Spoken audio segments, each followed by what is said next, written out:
Գյուրջան Կասկադ, հասանելի բնակարաններ 65 ամիս մարման ժամկետով։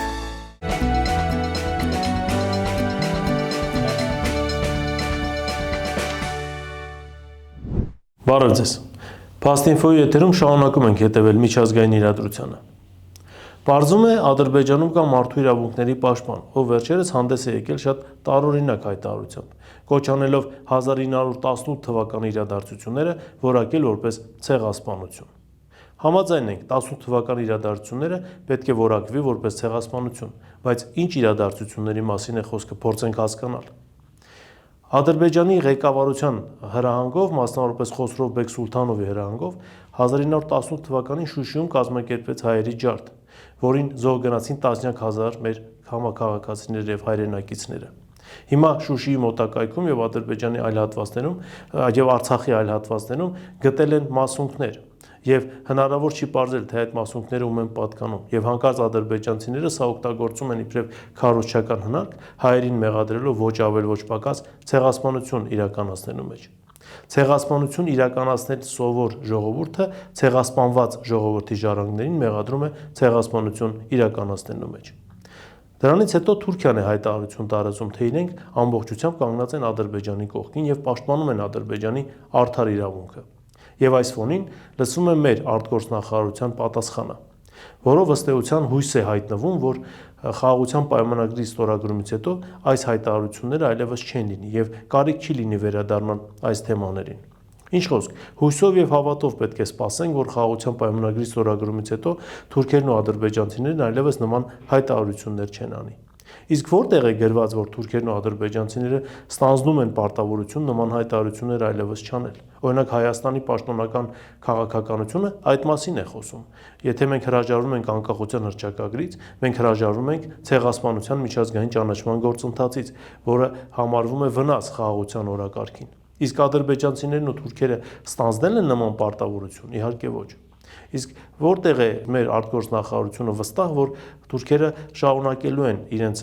քաղաքականությունը եւ այլևս պահանջներ չեն ներկայացնելու Հայաստանի իշխանություններին։ Ոչ որտեղ այդ մասին գրված չէ։ Հետևաբար առնվազն միամիտ պետք է լինել հավատալու թուրքերի եւ ադրբեջանցիների խոստումներին։ Մենք ինչքան հնարավոր է զիջումներ արեցինք եւ հրաժարվեցինք նաեւ ցեղասպանության միջազգային ճանաչման գործընթացից։ Անկամ ցեղասպանության հետ կապված ցանկացած հիշատակում խստորեն գրաքննվում եւ պատժվում է Հայաստանի իշխանությունների կողմից, բայց նման բան մենք չենք տեսնում Թուրքիայում եւ Ադրբեջանում։ Այնպես որ Ադրբեջանի արտաքին գործերի նախարարությունը եւ մասնավորապես մարդու իրավունքների պաշտպանը ճիշտ կանեն կենտրոնանան սեփական երկրում մարդու իրավունքների պաշտպանության վրա, այն խայտարակ դեպքերի վրա, որոնք այսօր կատարվում են Բաքվում։ Եվ այն իրադարձությունները, որոնք եղել են 1918 թվականին իրենց մեղքով եւ իրենց կողմից կազմակերպված, չփորձեն դա բարթել հայ ժողովրդի վրա։ Հայ ժողովուրդը երբեք ցեղասպան չի եղել։ Հայ ժողովուրդը ենթարկվել է ցեղասպանության այն պետության ժառանգների կողմից, ովքեր այսօր մեզ մեղադրում են ցեղասպանություն իրականացնելու մեջ։ Ինչևէ, սպասենք տեսնենք, թե այստեղ իրավիճակը ինչպես է զարգանում։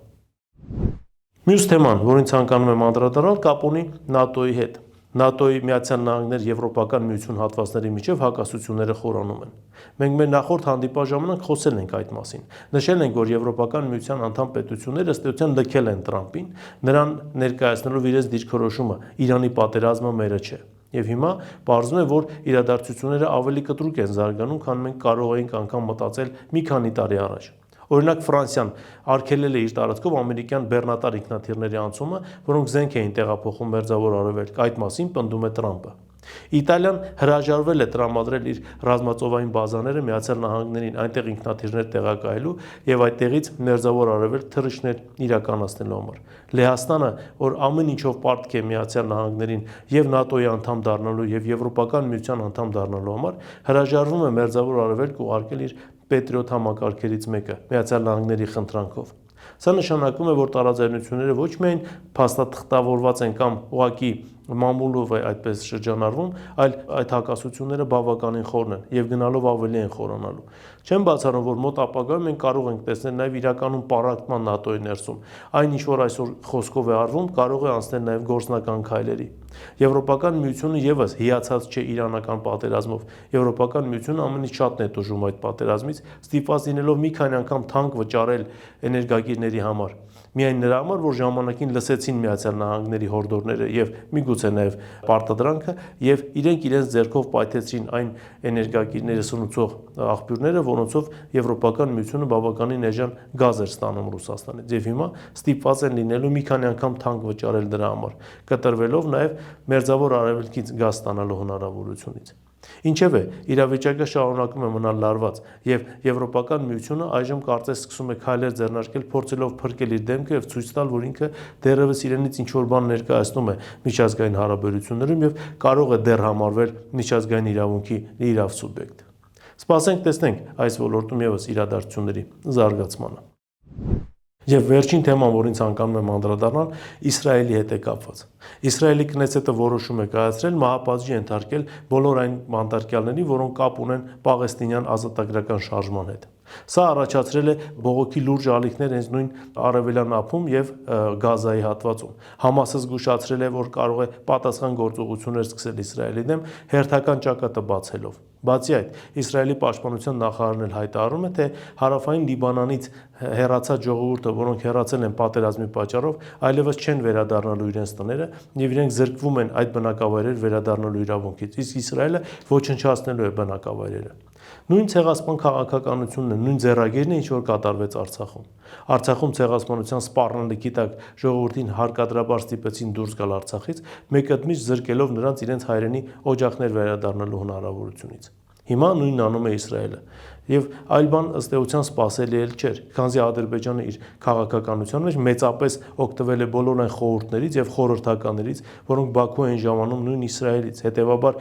այն խորհուրդները, որոնք տրվեցին Ալիևին, հիմա այդ ամենը իրականացվելու է նաեւ հարավային Լիբանանում, իրականացվում է Գազայի հատվածում։ Իրադարձությունները բավականին արագ են զարգանում։ Մերձավոր Արևելքում նոր լարվածության օջախ կարող է լինել եւ Իսրայելը միգուցե առանց հասկանալու, միգուցե միտումնավոր իր համար նոր ճակատ է բացում եւ Համասը, որ մինչ այժմ пассив էր եւ որևէ ակտիվություն չէր նկատում, կարող է անցնել ռազմական գործողությունների։ Իհարկե ոչ այն չափով, ինչ որ այսօր անում է Հեզբոլլան, բայց ամեն դեպքում լրացուցիչ լարվածություն է լինելու եւ լրացուցիչ խնդիրներ է առաջանալու Իսրայելի եւ հոբ համակարգի համար եւ անվտանգային կառույցների համար։ Սպասենք տեսնենք, թե այստեղ եւս իրադարձությունները ինչպես են զարգանում։ Այս թեմաներն էին, որոնց այսօր ես ցանկացա անդրադառնալ, դուք բաժանորդագրվեք մեր YouTube կանալին եւ շնորհակալ ենք այն նվիրատվությունների համար, որ արվում է ձեր կողմից ալիքի անխափան աշխատանքն ապահովելու համար։ Այսօր այսքանն է, շնորհակալություն, կհանդիպենք հաջորդ անգամ։